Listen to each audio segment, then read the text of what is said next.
The Constitution of the United States divides up powers of government among different institutions. It vests all legislative powers herein granted in Congress.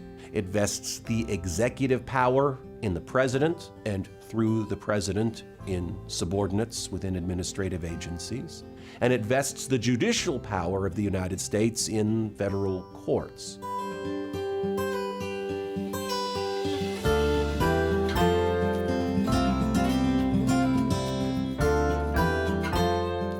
Question is, what are the contours of that power? If Congress gives certain authority to the president, to administrative agencies, to courts, for that matter, to private citizens or foreign countries, is there a point at which Congress is giving those other entities the legislative power that the Congress is vested with under the Constitution?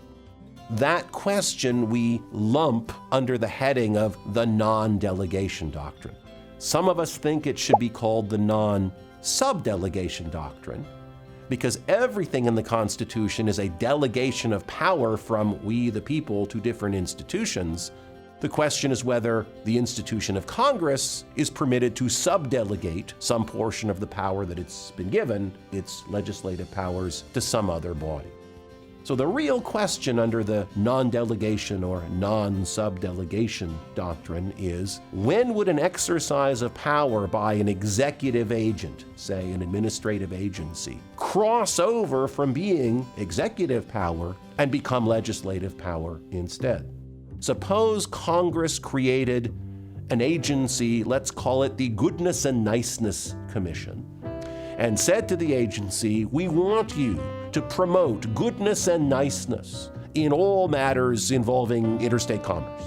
That's your statutory mission. Go forth and promote goodness and niceness.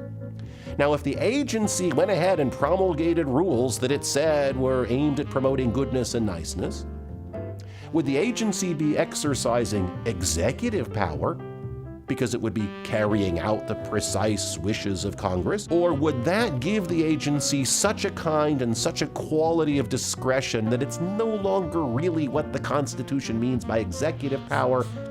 That's what the Constitution means by legislative power. And if you think that that's what the Constitution means by legislative power, then the question is, can Congress sub-delegate that away?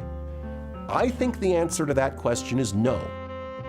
And the reason I think not is because I look at the Constitution and the kind of document that it most looks like is a fiduciary instrument, where some people, in this case a fictitious person called we the people, vests certain power in others to manage some portion of that original person's affairs.